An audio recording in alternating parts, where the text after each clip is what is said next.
So thank you for being with us today. I mean, your official title is co-founder and creative director of Aardman, and it's been various things over the years. How old is Aardman? It's going to be 50 next year, actually, I think, isn't it?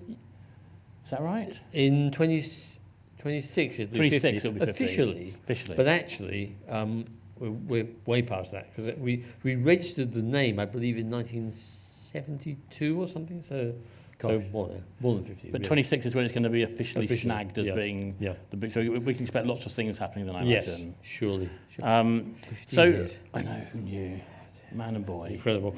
And you, I mean, going way back in time, I mean, literally, Dave Sproxton, who was your kind of partner in crime, right in the early days. You were at school with Dave, and you were in Surrey, and can you just tell us a little bit about kind of what your recollections are of your sort of school days and that kind of creative relationship? Yeah, well, my family had gone to Australia for a period, and I came home from Sydney to Woking in Surrey. A sharp contrast, and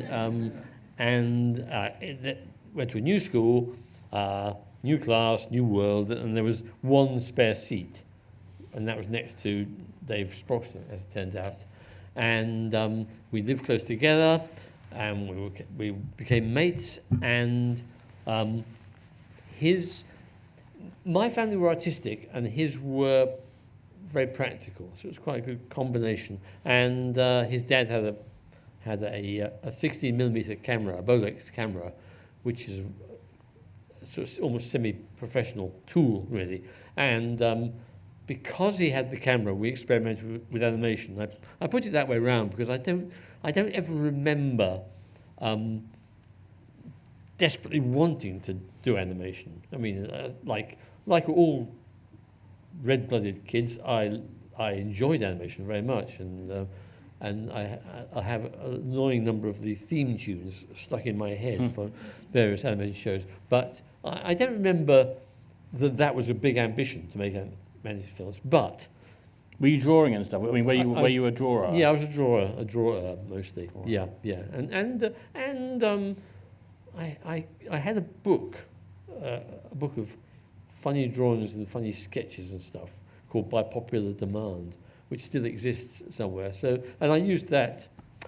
It was self-expression, and it was a way of showing off quietly as well, I think. And but because Dave's dad had the camera, we experimented with animation, and there's the point. There's the point.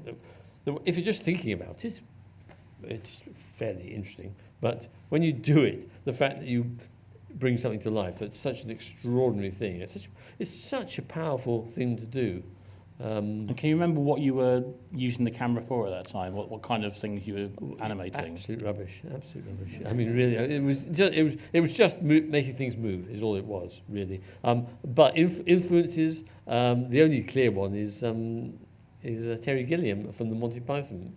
I can never get the dates right in my mind, but I know we had photographs of cutouts from magazines. I don't know where else we would have seen that apart from Terry Gilliam. So we had that, and chalk drawings. Chalk drawing whereby you draw one limb and then you rub it out and draw another limb. So that's like very, very primitive animation. So we were obviously totally untrained. The films, these works would be the work of a day. That would be it. And were you taking it quite seriously when you were doing it, though? I guess, probably. I mean, yeah. But there was no story. It was just things moving, is all it was. It was just things moving, and we did two films. One was called, I can't remember the order of these fine works. It doesn't matter. One was called Godzilla, and one was called Trash. And that was it. And I think the second one... Nothing to do with Andy Warhol. Nothing at all, no. We didn't know about that at the time. And nothing to do with the Japanese Godzilla. No, nothing to do. No, there were no monsters or anything. And so I assumed the second one was better than the first one. I have no proof of this. And so, and then we'd show them to our parents, on a projector with a LP playing for music, and it was exciting, even though there was no narrative. And from that little spark, that germ, that the whole thing sort of started. And then, and then, I think it's reassuring to know that there's nepotism involved as well. You don't want it to be, you don't want it to be all pure talent. There was some nepotism as well. And the funny thing is that Dave's father was, as well as being a photographer, was a vicar, and he made films for the BBC occasionally. And he also he served a pastoral function at the BBC. So if you had troubles, you'd go and speak to Vernon Sproxton, and he cynically took advantage of this to get at the producer of a show called Vision On. Anyone have seen Vision On? And that was the show for kind of hearing impaired, and it had that kind of gallery of pictures. Yeah. And it had fragments of animation by very different hands, different amateurs, absolutely. And so different cheap amateurs. That was the important thing, because it was BBC budget, so it was very cheaply done. And so two schoolboys fitted just nicely. And so did you go? Did the BBC know that they were literally employing two schoolboys to do this? I suppose they did. I suppose, yeah. I mean, it was the way it went is we made a film of a character that we called Aardman, and this is where the silly name comes from. The otherwise the same shirt.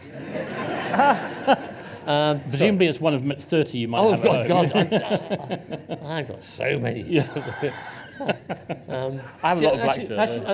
This isn't just because somebody saw this online and said, "Hey, great shirt, Pete." So I thought, "Oh well." There we go. Sorry. It's your lucky shirt. Yeah, but back to the narrative. Where was the narrative going? So we were Aardman. Oh, yeah, Aardman. Yeah. So we did, having mucked around doing totally non-narrative things, we then pitched to the BBC, I guess, and offered up 4 or 5 fragments of different things.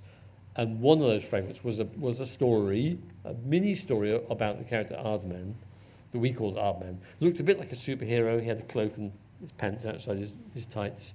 And we called him Aardman. And the story was, objectively very badly told, very badly animated, technically imperfect, but just about good enough. And they bought it anyway. So they bought one. That was their commitment. I'm told there was, to a 25-second animation film, you were paid a princely sum of £25. I think so. Which actually could have bought you a yacht in the south of France today, we were minted there. Yeah. Yes, it was. Yes. Yeah. But you spent it on conkers and spangles. Yeah. Spangles. Yeah. I don't know where that came from. Good thought. Yeah. So and then but you were finally animated. You were broadcast. You're on TV. I know. We were broadcast. still at school, I think, when it was broadcast, the first one. Yeah. So that is incredible, actually, isn't it? It is incredible, isn't it? Really. Yeah. It's an amazing opportunity, and what? I don't know how else. I don't know how people get started. There are eager young people say, "How do I get into the business?" And I don't know how you get into the business, but just give them Vernon Sproxton's email address. It's luck, it's timing, it's who you know. And this relationship continued, didn't it, with the BBC? Once they'd used you for Aardman, they ended up using. I mean, they continued to commission you for quite a few things for Vision On, didn't they? Yes, we did. We worked for Vision On for these 3 whole seasons, and we went to university, and I studied English literature, and Dave helpfully studied geography. So we were well prepared for the world of animation. Perfect for the Pirates film you made. As it turns out, yeah. As it turns out, where both were required. Yeah, that's true. And then, so tell us about so Aardman was 2D, I think, wasn't he? So at what point did you then gravitate towards the stop motion part? We tried making a series of Aardman shorts. I mean, each one was only 30, 40 seconds long, and they were not very good. They were slow to do and awkward to do. I wasn't trained at all, so I was doing drawn animation without any training, and they weren't very interesting. And I always think at that time, let's talk about 1972 or something, in the world of animation, as far as we knew, there was a mighty pyramid at the top in the Olympian clouds was Walt Disney, and all the rest were down the bottom, and we were down in the car park underneath. We were, we were just doing it very badly, yeah, we were. I'm not being, yes. And so we were just producing fairly crummy drawn animation, and we could feel the chill in the atmosphere. But they must have seen something because they kept it. I mean, even after Vision On was decommissioned, they still kept in touch and gave you opportunities. Yeah, but we'd gone into the 3D by then. I think that. So at that point, you started in the modelling. Yeah, that was the thing. And at what point was Morph created then? He was created after Vision On, actually. When Vision On had finished, well, we graduated, we emerged into the world. We thought, we'll give this a go, and then immediately they cancelled the one show we had, which was Vision On. But then, mercifully, they started a new show called Take Heart, and that's when Morph was. And that's created. Tony Hart, who ended up becoming like a sort of a friend to Morph, really, because he was kind of in the later show as well. Yeah. But can you remember the point where you actually kind of created and sort of, Morph had a name and everything, and it was a proper... Barely. Sort of, I mean, I think the truth is, he was it. It was a lump of brown, or in fact terracotta plasticine that it just came on to annoy Tony Hart at first. I think that was its role. And here was the plan. I remember it well. This thing appeared on the tabletop and turned into like a little star, and then a little man, and then something else, some other shape, a crescent or something like that. so it's a shapeshifter. Shapeshifter. And Tony spattered it with paint, splish, splish, splish, because it was annoying him. And then at the end, there's a lovely piece of artwork of these sort of stencils. Right.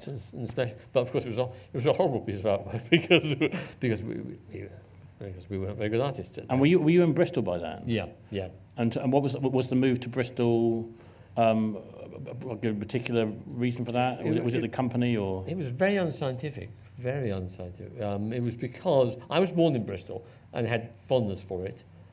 Dave's girlfriend lived in Bristol, and perhaps a bit more sensibly, they recorded the Take Heart program and the Vision On program. Indeed, they recorded their office was in London, but they recorded in Bristol. So that was a sense of so therefore there was a very small sort of graphics community at the BBC that we got to know. As far I seem to recall, there were I think there were 3 other animators in Bristol when we came, and so there was nothing like an industry at all. So at the same time as Morph, who were the Gleebies? The Gleebies. The Gleebies slightly precede Morph. In fact, they gave the idea for Morph. They were slightly smaller, brightly coloured, and they lived on the tabletop as Morph does. So they were done for Vision On. They were quite successful. Morph himself, when he came along, you asked about his name. The BBC called him Plasman. Which we didn't like that. No, we don't like Plasman. So eventually we got them onto Morph. And then there was the Amazing Adventures of Morph, which was also Tony Hart. Yeah. What I think maybe we'll do is we should have a clip. Let's show a clip of the Amazing Adventures of Morph, please. So as you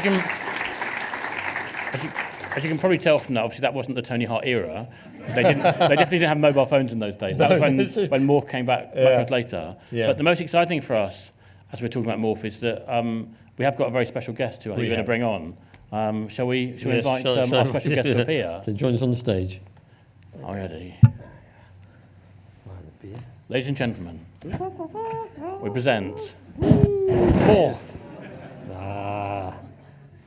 Yes. Okay, so he's in a friendly mood, which is good. Yeah. There we go.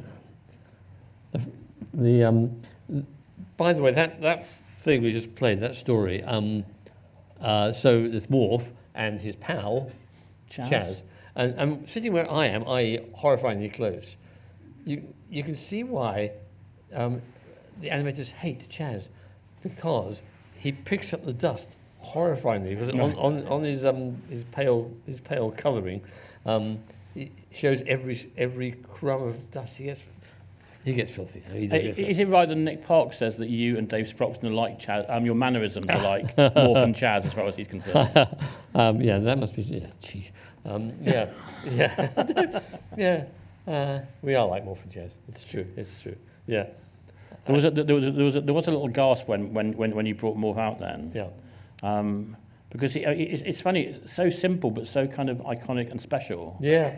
And he's definitely a character you've kind of obviously got this kind of quite deep relationship with in terms of he keeps coming back, doesn't he? Yeah. Yes, he does. He's had several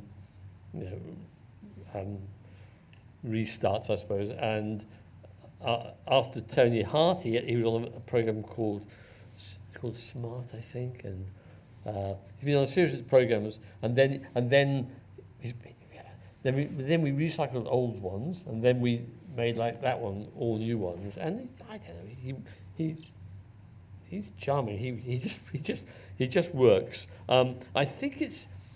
I tell you what, in a way, what made me bring him back was that there was a festival in Bristol of old kids programs, and I went into the BBC Bristol carrying Morph as a demonstration model, and there was enormous enthusiasm in the room, in the newsroom, with young people who I guess had been, this is way back, who'd been small kids when it was made, who were incredibly enthusiastic about seeing him. And I think it's the physicality. I think it's because when he's on screen, he appears to be that. He appears to be made of modelling clay and this big. And that's what he is. That's exactly what he is. There's honesty about it. Except he's not actually alive, to be honest. But apart from that, it's entirely honest. He is in our hearts. And it goes back to that kind of silent cinema kind of, that sort of, the Chaplins, the Lauren Hardys, the Buster Keatons, the Harold Lloyds, all of those kind of silent pioneers, if you like, feed into Morph in a sense, isn't it? Yes, we did, consciously look at those old films. Well, I think both Dave and I are fans, basically. So ever since, what was that called? The Golden Silence, was it called? That TV series that was made of... The Golden Silence, perhaps it was made back maybe. I don't know. There was a nod over there. Yeah. And somebody's looking it up for you now as well. Good. Good. So, so as teenagers or young men, we saw that stuff, realised how good it was, and yes, since then I've gone back and looked, and we still do, like not just for Morph, Shaun the Sheep. For Shaun the Sheep a lot, yes. And when we started on the last Shaun the Sheep film, some sessions of screening old films of classic silent comedy was important. Silent comedy, but also Laurel and Hardy particularly, because they're such great characters. Yes, oddly, not. And we did. Why is Morph silent? Because we didn't have any knowledge of script writing or any way of doing lip sync. So he just did that. He just opens and closes his mouth, and the BBC, put on what sounds they felt. But later on, like with the Tony Hart Amazing Adventures. Yeah. There was a start, a middle, and end, effectively. I mean, you were telling a story, even if it didn't have lines in it as such. Yeah. There was a story being told. Yes. And in fact, funnily enough, I am at this moment engaged in writing a half-hour episode, which may get made one day. And to write a script for Morph, you do give him lines, except he never says them. You know what I mean? So we give him lines so we know exactly what he's thinking, and then the challenge is to communicate that without words. I guess the storyboarding is very important with those kind of things. Yeah, massively important. Yeah. It's like, and then Shaun the Sheep. When Shaun the Sheep came along, I'm not jumping a bit, but when Shaun the Sheep came along, there was this discussion. He was just a small sheep. What life do we give him? And For example, somebody suggested that he live in a sheep world and go to a sheep cinema and have a sheep job and all this kind of thing. But in the end, no, we didn't go for that. Richard Starzak was the evil genius behind saying, no, Sean's a sheep on a farm with a flock and a dog and a farmer. And so therefore he didn't speak except to bleat. And mostly that's fine. Most stories you can tell great through mime, but there comes a time in storytelling where you have to communicate motives, interior motives, and that's incredibly difficult. I mean, you give your right arm for a line of dialogue, but you can't have it. But it's incredible. Like if you watch a character like Gromit, for example, who never speaks, you absolutely feel as if you know what is going through Gromit's head. Yeah. Yes. Just by a frown or a look or whatever. Yeah. I mean, someone has, I'm sure, just make a compilation of just close-ups of Gromit doing his thing, because all he's got is the eyebrows and the focus of his eyes, and perhaps his ears might be faintly expressive as well.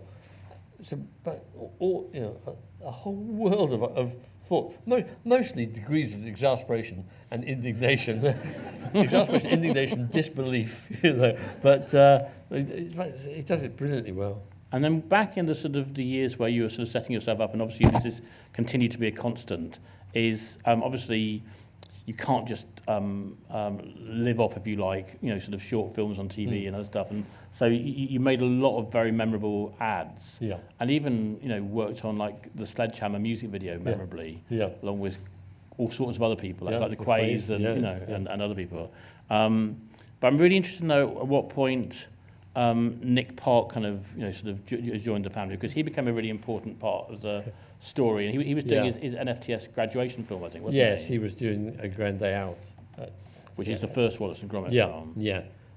So we were, by that time, we were going quite well. We'd done the Morph series called The Amazing Adventures of Morph, and most importantly, we'd done a series of films based on real conversations, which the famous example is Creature Comforts. But before Creature Comforts, there was half a dozen films where the script was not scripted, where it was a found script from a real conversation, not acted, not scripted, and we made 5 or 6 films like that. And because we made those, we got into doing TV commercials, as you say. And I suppose Channel 4 was a very important thing in terms of, when that came, that's suddenly when a whole lot of opportunities arose for animation. Yeah, absolutely. At that time, in particularly the 80s and the 90s, but the 80s, Channel 4 came along and transformed British animation, really. And there was a real golden era for British animation. It was a very exciting time. People like the Quay brothers, like Joanna Quinn, like Barry Purvis, who's coming here, Erica Russell, all these people that are doing... Barry did Next with you, didn't he? Yeah. All these people doing great independent short films, adult short films, and we were part of that movement, and we were very happy there too. And at some stage, we were invited to the National Film School in Beaconsfield. We were invited to go there and teach, and it turns out, I later discovered we'd been invited by Nick Park, although I didn't know that. So we went there to teach. At that time, there were 2 or 3 of his generation were doing stop motion. And so we did a bit of teaching and chatting, mostly chatting, and then we saw what Nick was doing. And he was working on A Grand Day Out, and we thought it was very good. I thought it was very... We didn't think it was absolutely bloody brilliant. That came later, but we thought it was extremely good. And he was doing, in a sense, he was doing what we were doing, because he was using modelling clay, using plasticine, and he was doing performance. And this is going to sound so obvious to most of you. Well, of course, there's performance. With all the animation that you've seen recently, for years and years, has been full of performance. But if you go back to some of the stuff we were talking about in the green room, some things like the much beloved Trumpeton, or the much beloved the Wombles, or above all, notably, Magic Roundabout. These were TV series made for kids, and honestly, if you turned the sound down, you'd have no idea what was going on, because they didn't really perform. Actually, they walked around, and they wobbled their heads at each other and they moved their arms, but you had no way of knowing what they were thinking, what their motives were. And with Morph, because of the way he was designed, and because of the material, he could be expressive. And what Nick was doing was the same thing. Nick had his Wallace and Gromit, and they were expressive, especially Gromit was expressive. Yeah. And so we saw that in Nick and thought, oh, great, yes. And so we thought he can come and help us. So he joined us. Oh, and the deal was he would finish his film with us, because in those days, in the National Film School, you could keep on going indefinitely, as far as I could see. Like you just graduate eventually. Right. And so he was working very, very, very slowly through this film. And so we said, come to Bristol, and you can finish your film here, and you can work for us. And so he came, and there was a period of probably about 3 months when he was like the studio dog's body, before he became the studio superstar, because he was so good. But he was one of your very earliest employees then. Yes, yeah. I know when Steve Box was here last weekend, he was saying he was employee number 007, Well, yeah, I and guess- Nick Park was already there then. Yeah. I guess you and Dave must be 1 and 2. Well, we were 1 and 2, and that guy mentioned with Shaun the Sheep, Richard Starzak. Yeah. He was probably 3. He was 3, and so Nick was I think was 5 probably. Yeah, Wow. yeah. Back in the early days. Yes, and it was great. It was terrific. I was kind of joking because he became a superstar, I think, when he completed Creature Comforts. That was the one. I guess there was also this really kind of bizarre situation where Grand Day Out and Creature Comforts were almost kind of, in an awards sense, they were competing against each other. Yeah. And like there was a BAFTA for Grand Day Out, an Oscar to Creature Comforts, Yeah. plus a nomination for Grand Day Out at Yeah. the Oscars. Yeah. I mean, you must have, having come literally from nothing, from you talked about the kind of the BBC connection and stuff. Yeah. But you must have completely validated to suddenly then be there on the red carpets and having this moment where you've just been literally in your studio in Bristol, pushing a bit of plasticine, and suddenly you're there. Yes, it was a big in Hollywood. It was a rather dramatic contrast. It really was. Yes, we all had our tuxedos were from Oxfam. Just any terrible things. And yes, it was hilarious. Really, I mean, extraordinary. We went there. I'm not going to pretend we were complete innocents, but close to that. And we didn't. Notably, I think the main way that shows is that after Nick had won, we didn't then go to the Vanity Fair party, or indeed to any party, because we didn't know that's what you did. We just quietly went back to the hotel. Whereas it turns out, in retrospect, we should have been partying. You could have been boogieing with Warren Beatty. Yeah, that's what should have happened. But I must say, I did love it. I loved it. All the ballyhoo, it was great. Well, luckily that wasn't the first, because you actually you kept returning there, didn't you? I mean, Adam, which is your film, which you directed, had a BAFTA and Oscar nomination as well. Yeah.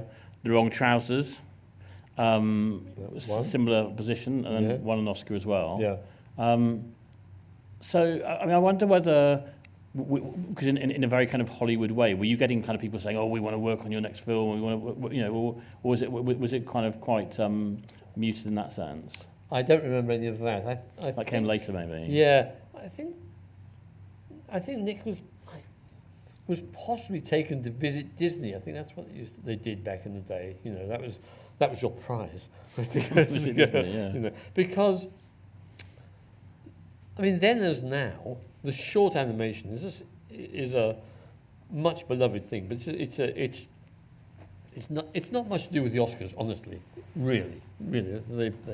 I mean, we take it, God knows, absolutely every time. But the Oscars is all about outrageous display and celebrity and so on. And you know, indie British animation is something else again.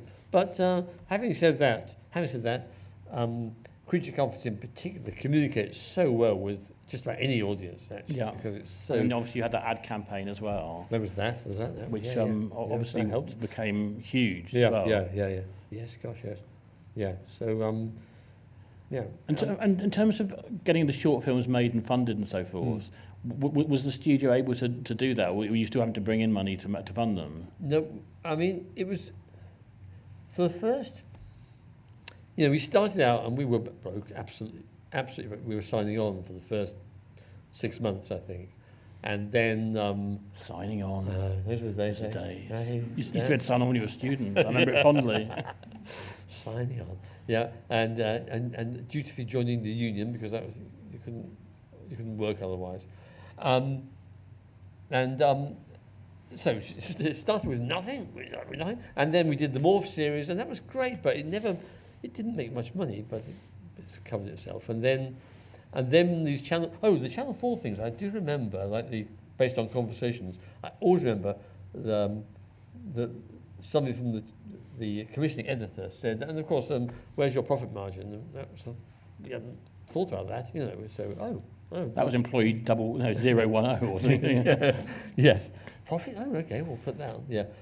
And then because of that, we got to do TV commercials, and TV commercials were at that time exceedingly well paid, and we were had very low outgoings. So that set us up, actually, I would say. You know, in terms of just financially doing a series of TV commercials, whilst doing Morph as well and doing the short films. That set us up financially, so we bought all the equipment and this. And it must be very satisfying for you, I guess, because obviously, you know, Nick had created Wallace and Gromit. I know you worked with him on it, and obviously, you know, without that kind of opportunity that Aardman gave him and those characters, you know, they were able to sort of become a bigger thing. But for you, it must have been very satisfying when, you know, Adam and What's Pig were getting their own recognition as well personally, because you're getting Oscar nominations and winning stuff yourself. I mean, I guess in a different world that might have become a bit difficult, you know, having.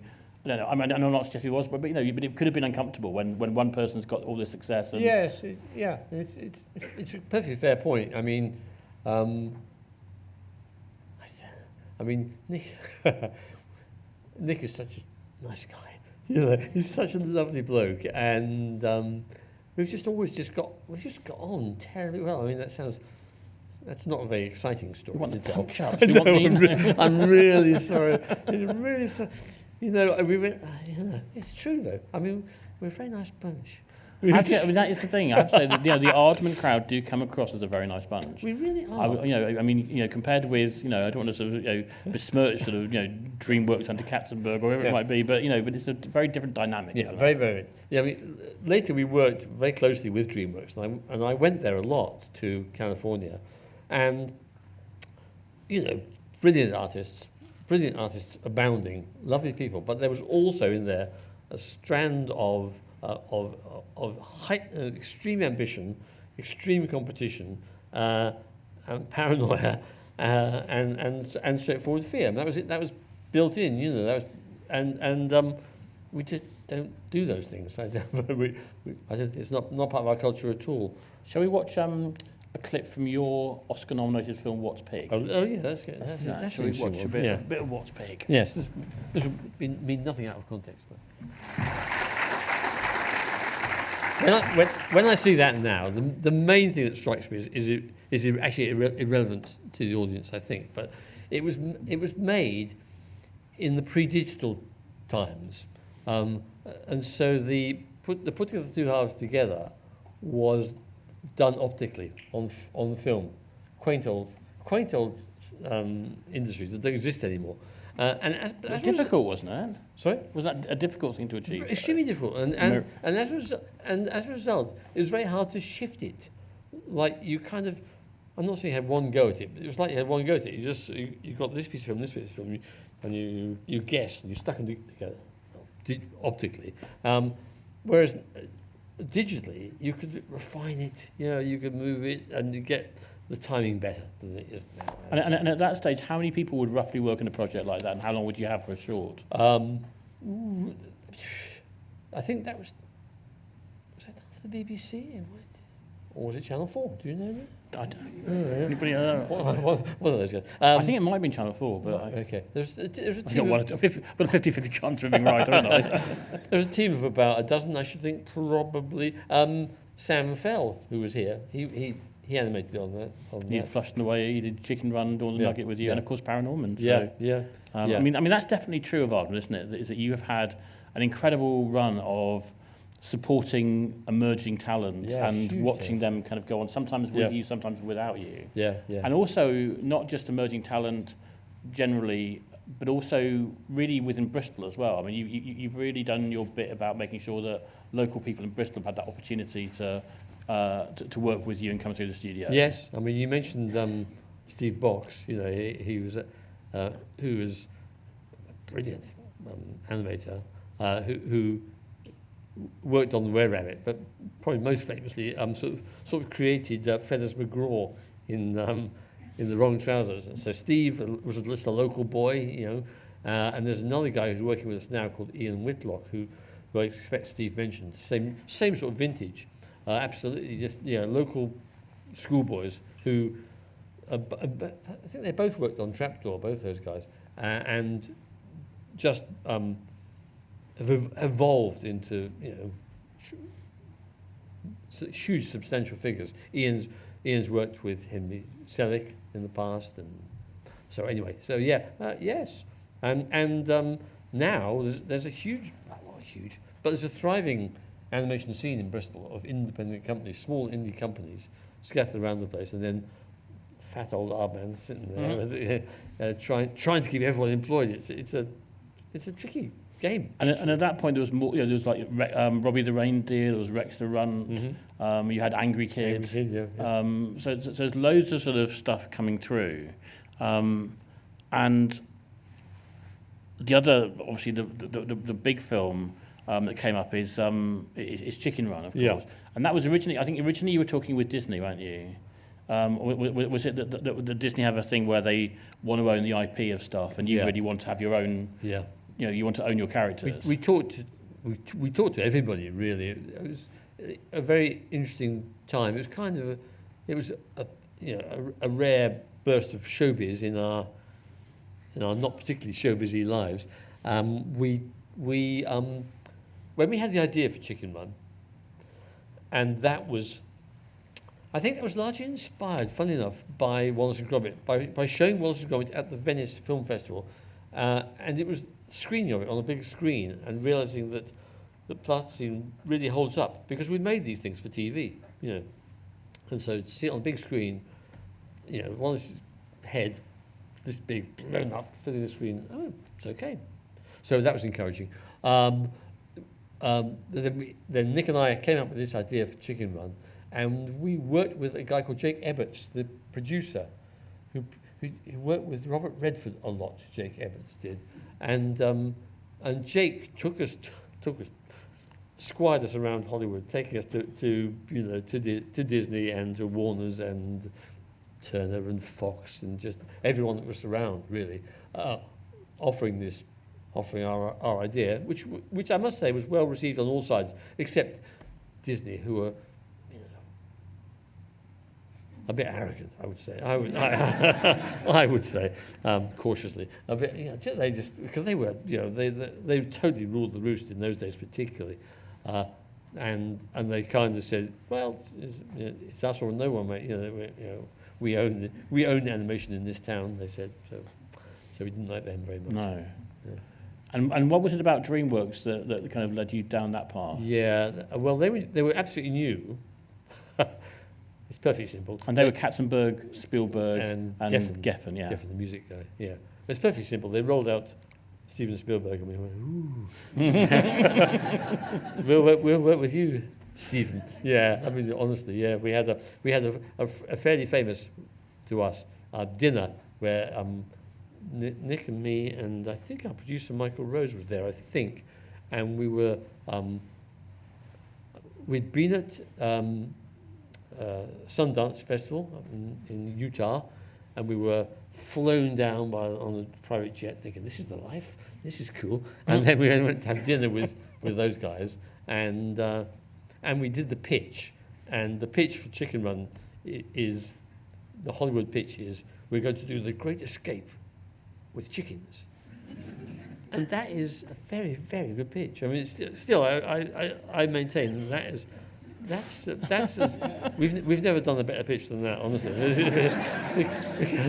because it doesn't, because I think it works because it suggests to the hearer what's going to, oh God, yes, I see, of course, like, oh, that sounds, and of course chickens are so, famously ridiculous and stupid and cowardly. So it's a great, So that worked well, and in fact, honestly, we pretty well shook hands at the table, and it was agreed. Wow. I think. Yeah. Was there any expectation? Because at that time, a lot of the animated films had musical numbers in them. Was there any expectation that there would be a musical element? No, there wasn't. But it's a good question, though. Good point, though, because I think.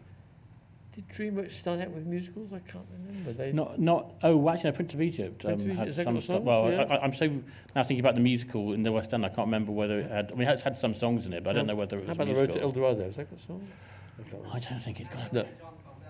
That's true. Yeah. Spirit, Stallion of the Cimarron, and all those early ones. Yeah. Okay. But you're right. But Disney automatically had songs. Absolutely. Yeah. Yes. But nobody ever suggested it. No. And. Actually, what we should do is we should play a clip from Chicken Run. We should be reminded of these cowardly creatures as you described them. I'm not sure they would feel how they would feel about that. Oh no, not cowardly. Chicken Run.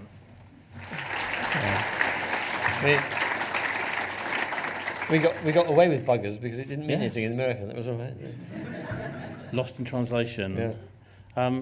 It's interesting, isn't it? Because when Chicken Run Dawn the Nugget was being made, I think anybody who visited the set or anything that happened, it was all NDA'd, particularly about Mrs. Tweedy reappearing. Oh yeah. And then suddenly there was the big reveal when there was a sort of trailer and Mrs. Tweedy was in it, I think. Yeah. I mean, is that been like a sort of a big learning curve, that whole sort of the NDA thing and the way of kind of working in a slightly sort of more closed way because of all those sort of marketing constraints and yes, you're right. There's a sort of conversation you have. When I came here tonight, somebody handed me a sheaf of papers for briefing notes, for Wallace and Gromit, which I didn't read, and yes. I mean. I don't know what that's about. Is it just simply... Is there anything I'm not allowed to ask you? Yeah, well, I'll be very indiscreet. Okay. We're among friends. The business, as it gets more complicated, more people, it does get bogged down in various ways. I wish it didn't, but it kind of does. And so that sort of thing. But then, like the Mrs. Tweedy reveal is a rather interesting case because, as filmmakers, we would love it if the audience said, like, "Oh no, I didn't see that coming." Because she has that big entrance. She comes down. She has a great very James Bond villain entrance down the staircase. Great entrance, yeah.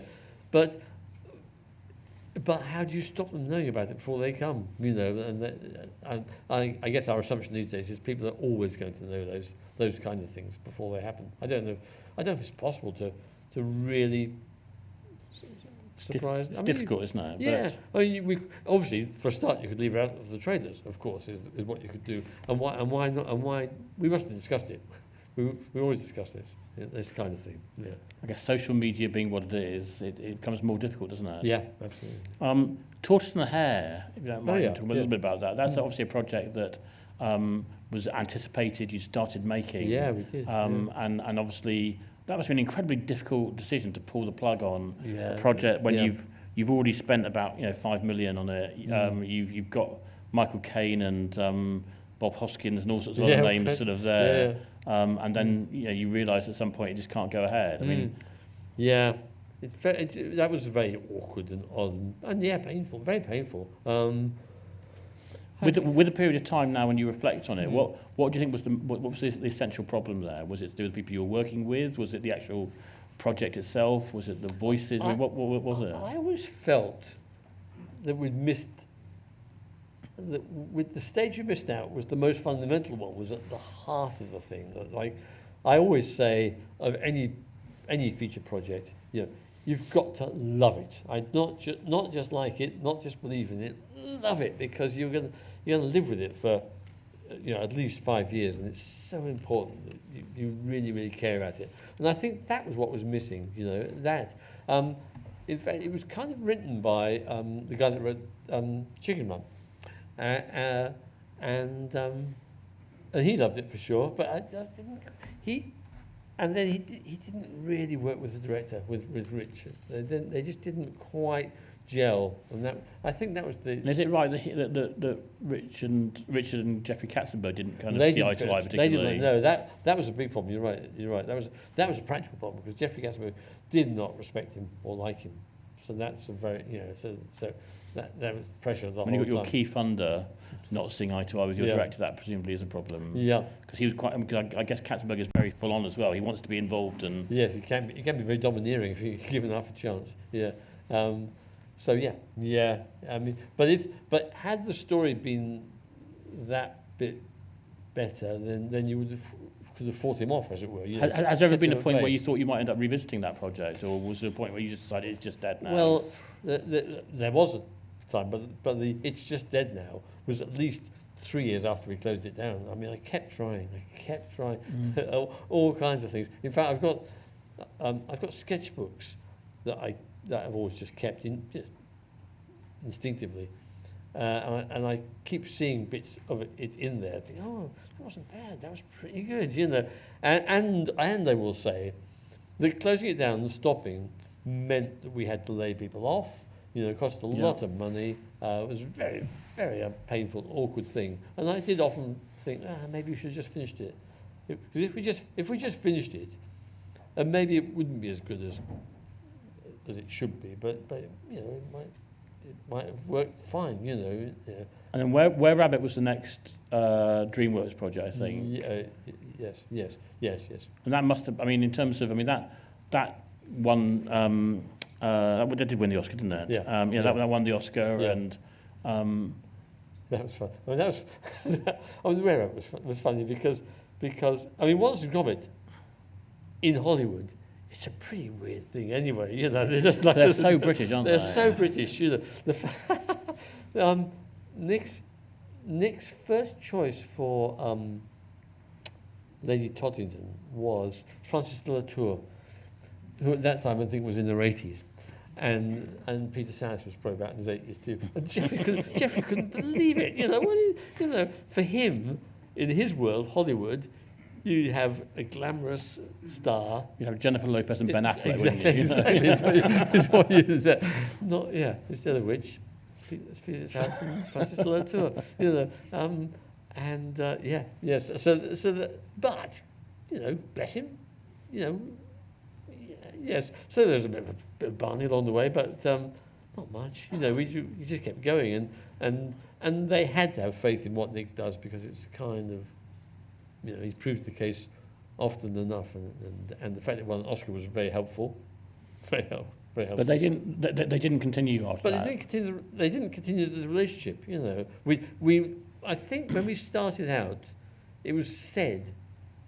I don't think it was written down that we might make 5 films together. And we in the end we made 3: Chicken Run, Where Rabbit, and Flushed Away. And Flushed Away was going to be CGI. It was going to be stop motion, but ended up being CGI. Yeah. Which must have been a surprise. That was a surprise. It was partly because it clashed with the Were Rabbit, really.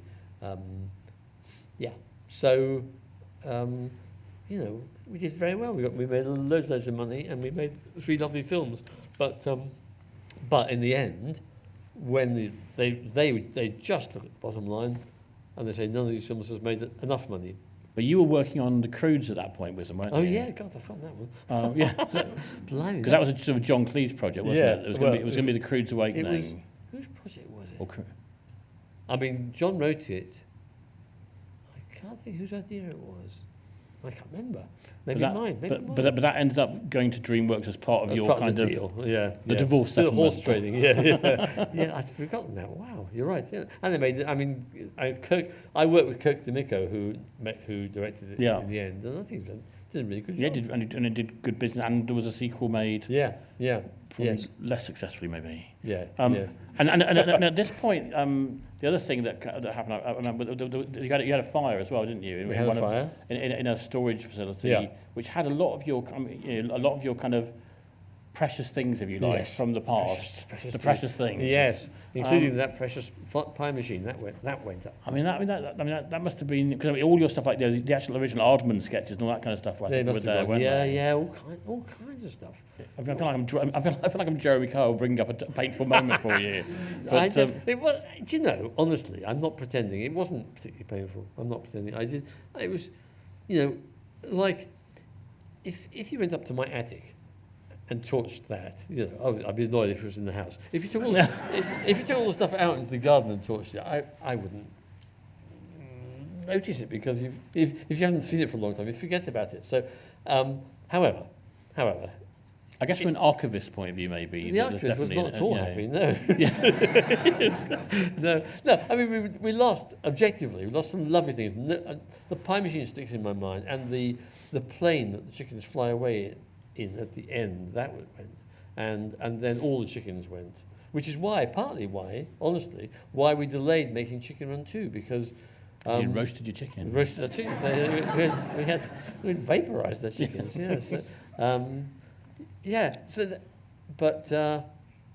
But yes, objectively, it was a very bad thing to happen. And there'd be a thing like, I mean, what happened to the golden bobbin of somewhere or other? There was a film festival in the Swiss Alps somewhere, and they gave a prize to, I think it was probably the Wrong Trousers.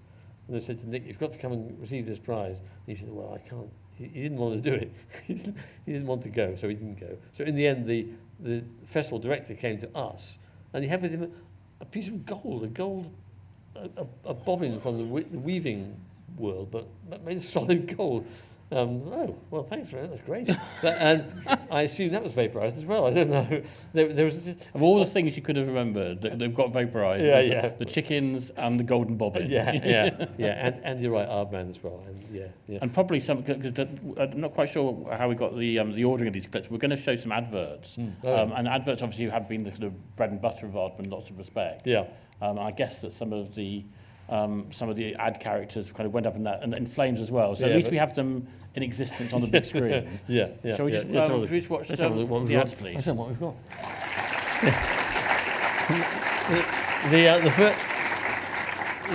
The golden syrup one, with, as you may have recognised, Spike Milligan shouting madly on top of it. It used to, sadly, in the original script, it had stick it on your spotted dick. But that didn't survive. Although I noticed, because I know the thing very well, the spotted dick itself was there on screen, but it just wasn't mentioned. Interesting wordplay in Aardman has always been a thing, hasn't it? I think like Master of Life and Death, obviously then was Nick's next film. Yeah. But you've always enjoyed the kind of the wordplay. I mean, Nick, I must say, particularly loves it. I mean, I don't care so much. All right, okay. I don't. It's funny. I mean, it's very. I mean, Nick. You see, the thing is, he's a genius. This is the thing about Nick. He really is. His instinct for what's funny is incredibly finely tuned, and often he will twist the story inside out to get a pun in there.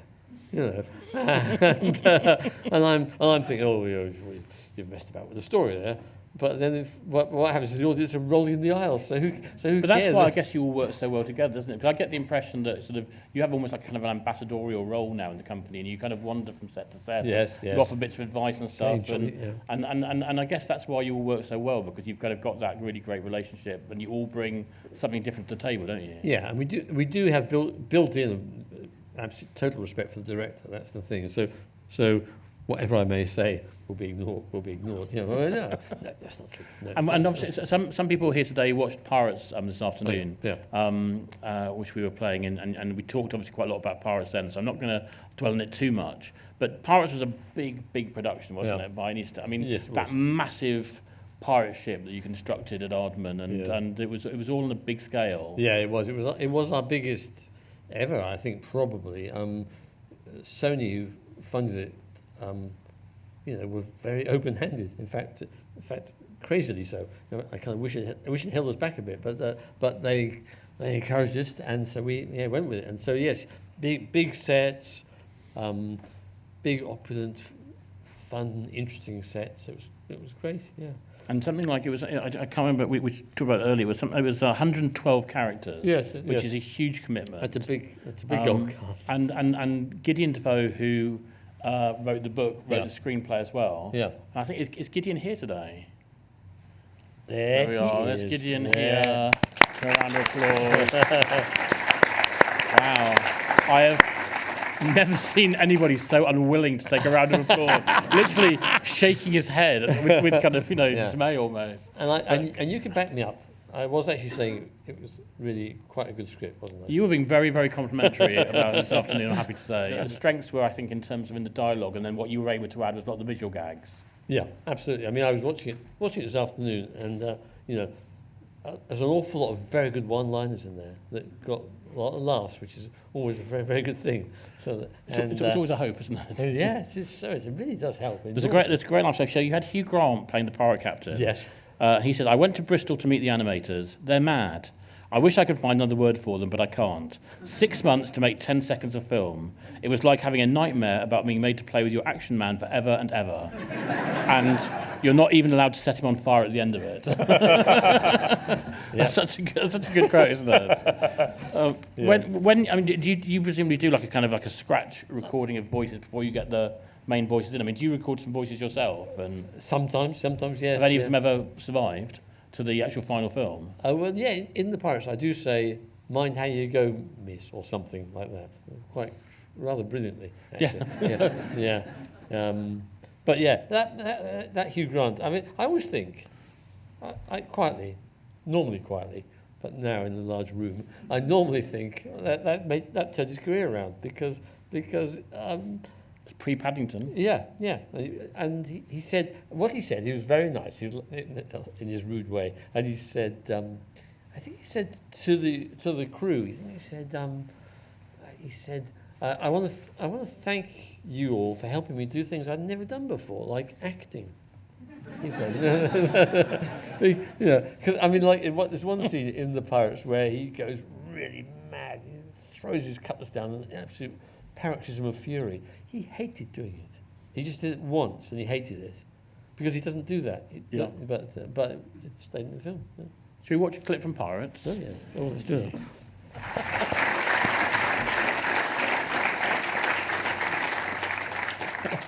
I guess one of the things, obviously, that was made was released in 2012, and one of the you've got different sort of tricks up your sleeve that you can use, and obviously you can use digital alongside stop motion quite successfully. Yeah. And that was obviously one of the decisions that you took in this film. Having, I think, originally planned to do it in CG, you then made it in stop motion, but used some digital stuff. Yeah. What was I mean, I guess anything to do with ocean is always going to be better if you've got some sort of digital enhancement. Yeah, I mean, like that, that outpouring of gold coins is all digital, and that sort of thing. Like, you could have done it by hand actually, but no, that would drive you crazy. And as you say, the sea particularly, they did the most extraordinary thing. They animated this this huge ship on gimbals to make it rock and roll in every dimension, but in a computer controlled way, very slowly, and filmed the shot. And everything was bone dry, and then they could put the sea in and get it splashing up onto the planks, and when it splashed, it left the planks wet, and all these. It's just great. It's just great. I love those sort of digital aids that take away things which are virtually impossible, but still, the essence of it is handmade. And there's a few of your films that have been made overseas and they've been CG. I'm thinking Flushed Away and After Christmas.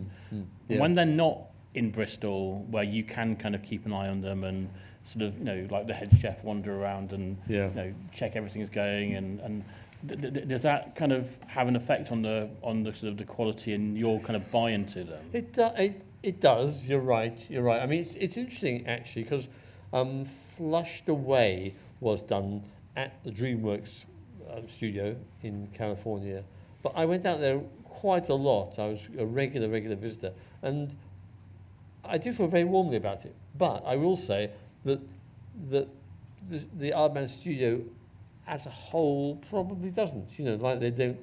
I think because most people in the Aardman studio weren't involved in it at all. Actually, we sent out, I don't know, eight animators, I think. So and their job, they came from Aardman. Their job was to go there and infect the DreamWorks animators with some of our philosophy. That was the idea, and they did a very, very good job.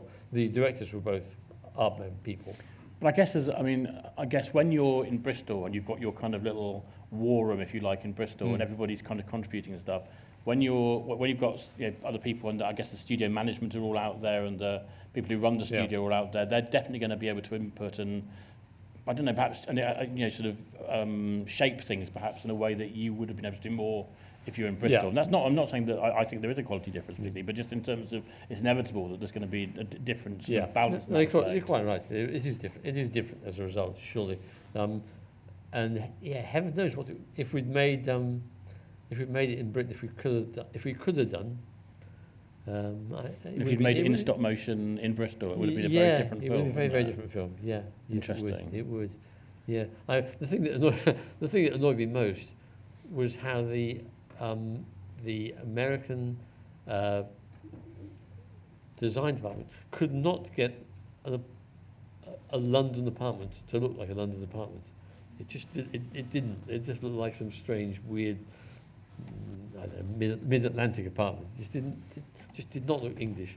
And was there a worry with Flushed Away that because Ratatouille was kind of being made by Pixar at the time, there was a sort of a rival rat project? There was. That's true. That had to kind of that sort of pushed everything through as well. I Yeah, guess DreamWorks had Ants and Bugs Life already, and I can't remember, there was another one as well. The fish one as well. Yes. Oh yeah, Shark Tale and Nemo. Yeah. Yes. Yeah. Yes. It was a bad run for them. Yes, it was. Yeah. And I don't know if this is.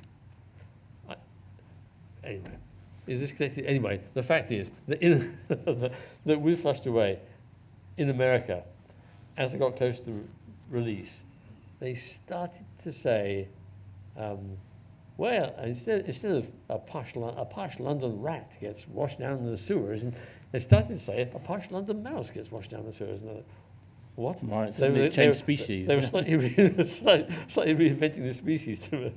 I think they got cold feet about rats and sewers for some reason. What's not to like? Box office magic. But I wanted to ask you about your Kickstarter campaign in 2015. Oh, yeah.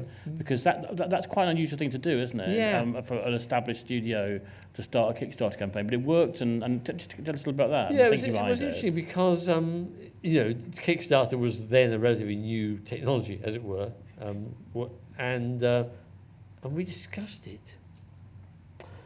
And what can I tell you? I mean, we wanted to make, as we did, a series of 1 minute. I don't know how many we made. I don't know, 31 minutes or something like that. I don't know what it was. And it's a weird format. And at that time, virtually pretty well pre-streamers, you couldn't get any funding for a project like that. And I think if we hadn't gone for Kickstarter, it would never have happened. But I said, being old school, I said, well, we can't ask for money. Like a company like Aardman can't go around cap in hand saying, give us some money. But the young people at the studio said, yeah, that's fine. Don't worry. That's the way it works. And it worked. Yeah, and it worked very nicely. And maybe because I was so concerned that we were quite, I think, quite generous to the people that did contribute, and I got to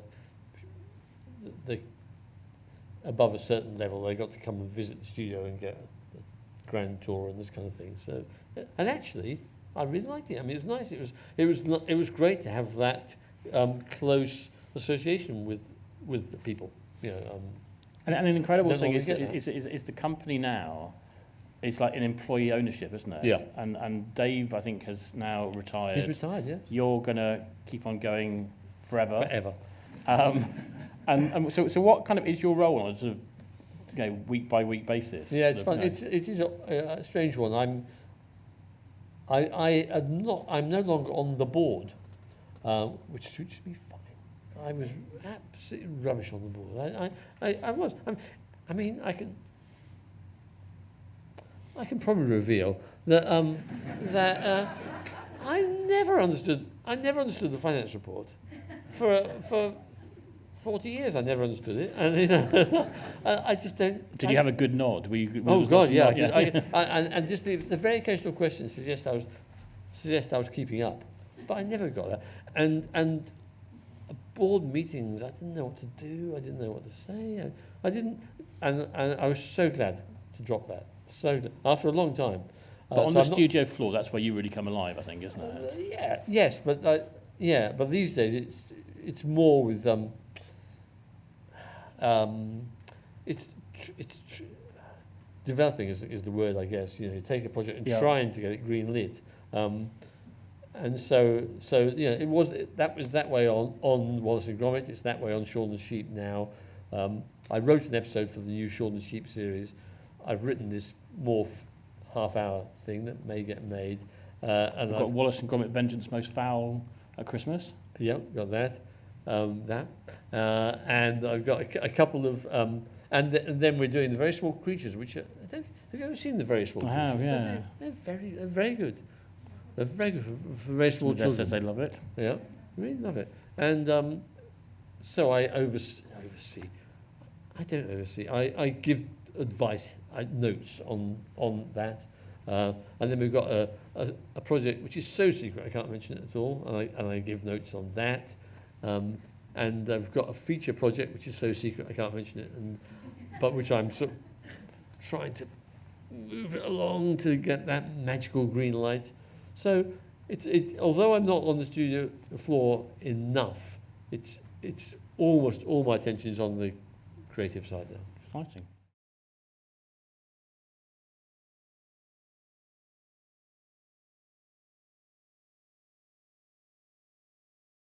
And that's a very interesting question. I don't particularly think in those terms. I mean, I don't, in my mind, I don't separate out the work we've done in those terms. That's interesting.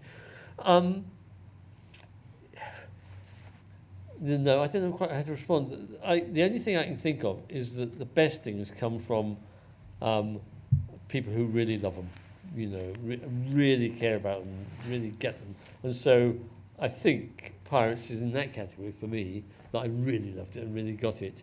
Anything that Nick Park does is in that category. But also, we mentioned Richard Starzak. He did. He created Shaun the Sheep as it now is, and he also did Rex the Runt. And again, Rex the Runt is brilliant. Do you know it? Have you ever seen it? So Richard came up with that idea, and it works because it comes from inside him. So sort of what you call directors, you know, the geniuses who come up with a new idea. I know that that's where the real strength of the studio lies. But we have to. Is pragmatic a good word or is it a bad word? I think we're pragmatic. We employ a lot of people, so we've got to keep them busy. And so we do some commercials that aren't particularly great. We don't want to. We want to do the great ones, but practically, occasionally you have to do something that's less exciting. But like we were saying, with Shaun the Sheep, for example, it's in its 7th season now. And still, people really care about it and come up with great ideas and great storylines. So that's a success. Yeah. Okay. But,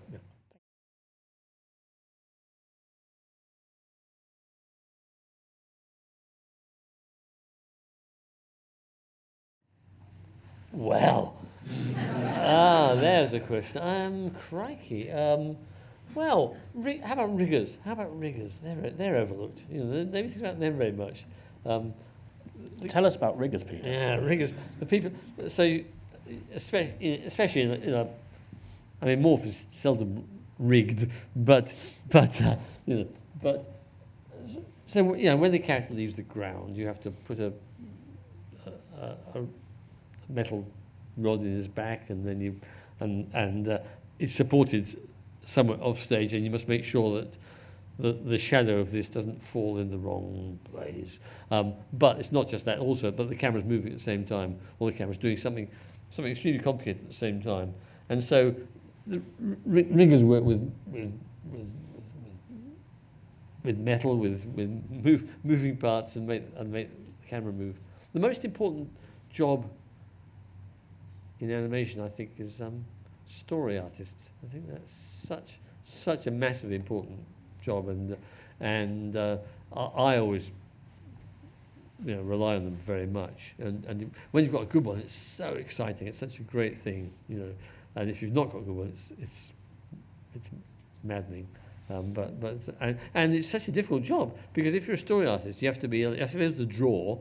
You have to be a performer, an editor, camera operator. All these different skills you have to have. Yeah. So.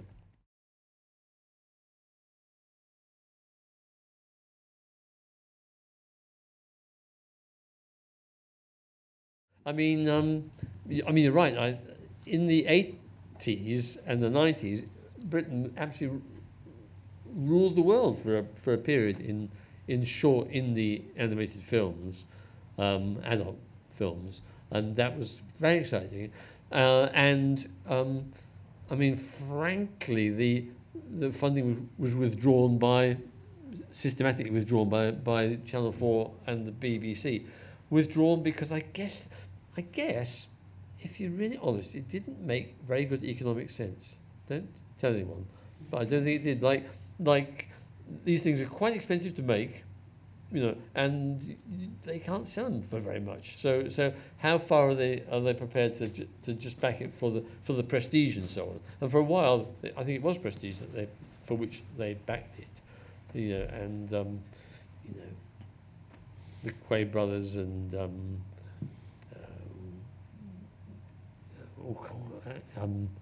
all kinds of great, Joanna Quinn, very amazing, talented people making really interesting films. And I'm really sorry. It's a terrible thing. It's a terrible thing that if I go to a festival now, there'll always be some good British films, because luckily we managed to sort of fight our way through and make them. People do, but the support is not by no means systematic. By no means. And it's a very tricky area to keep going. We sort of we didn't know it, but we did rely on Channel 4 and the BBC in that period, and it was great. Yeah. And as I said earlier on, it led to commercials that were very lucrative. So those two were, for us, they somewhat supported each other, or more, or actually, more accurately, the commercials supported the other stuff. I mean, I made a short film for fun called Adam, and we just paid for it from money that was lying around the place. We didn't get, we didn't need any funding at all. We just funded it ourselves.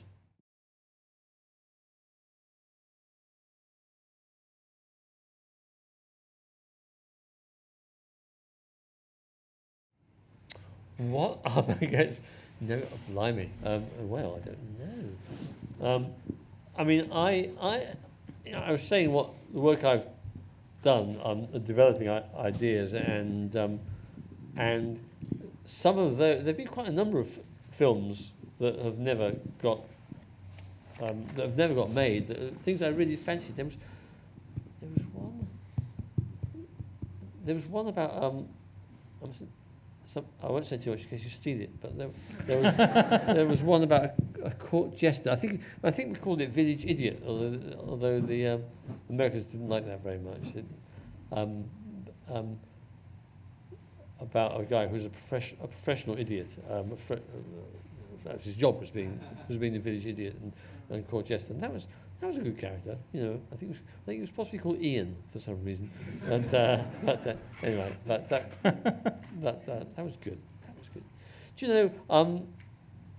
I slightly feel sitting here that I haven't quite made enough of stop motion, as this is a stop motion festival. It's a really, really good point. And I what I meant to do earlier, but it was about a billion questions I didn't ask you, was just to ask you what it, and it was this, I know we got to finish, but what is it about stop motion? Yeah. Because you've obviously worked in CG and you've worked in 2D. Yeah. But what is about stop motion that makes you want to keep returning to? What are the stories that stop motion allows you to tell? Yeah, it is worth rehearsing once more, I think, because it's such a...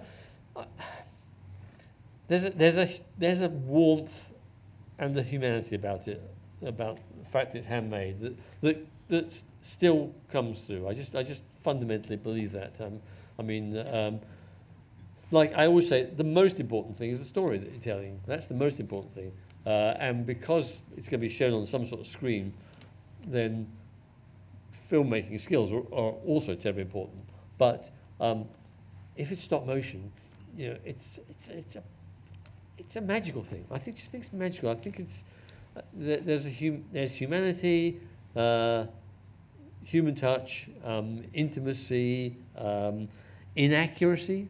It's not perfect. I think that's and that imperfection. I think is such an important part as well, isn't it? That Yeah. it's not the shiny, perfect CGI. Yeah. That actually you can have a thumbprint or something, or that, you know, and Yeah. actually Yeah. you want to see that kind of tactile, that Yeah. human tactility. Yeah. You know. The best things, the things that we like, the things we care about, you know, perfection. I think is a cold, chilling kind of word. I don't, you know, that's not so interesting. But We talked on this stage a few times about like Ray Harryhausen, for example. The fact you can see a Ray Harryhausen creature, you know that it's been made by somebody potentially, but that doesn't actually make it any less effective. No. And you see imperfections in there, but that doesn't matter at all. Yeah. The Harryhausen creatures are very interesting.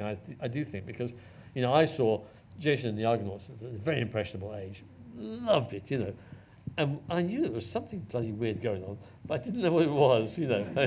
I knew it wasn't real, and yet, but because it was to me incredibly real, and that's, and maybe that's, I think that's the magic, personally, that you believe it, you believe, you know, you believe whatever the creature is alive, and yet your brain knows that it's